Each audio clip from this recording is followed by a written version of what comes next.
Alright, I'm going to show you how to do number 5, and really any time you have something not coming from a corner, you'll kind of use these same steps. So number 5, as you can see, starts out with a 3x5 up 2, and we go in 1 inch, and then we start either a square or a rectangle to extrude it out. So under Documents, Create, this will be number 5.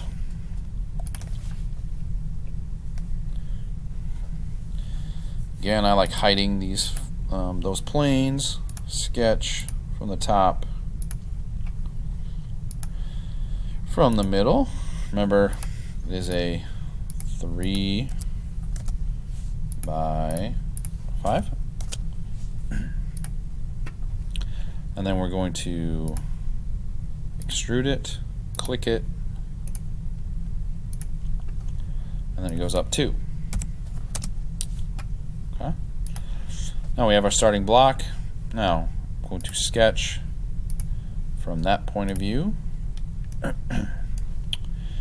Now what I need is an access point in 1 inch. So over by the spline tool you have a point tool. You click it on that line.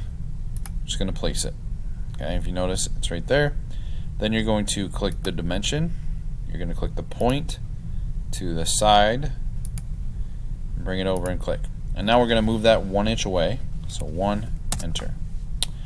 Then from there you can click your rectangle tool. Make sure it is on that point, and you notice how that box kind of goes around it. So you click, bring it down, and again we're going to make a 1 by 1. So this should be 1 inch. This line should be 1 inch, and then I hit OK.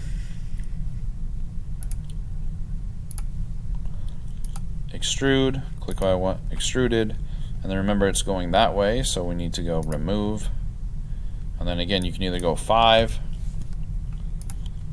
or of course you could have gone through all. Okay. Hit there, and that's number 5.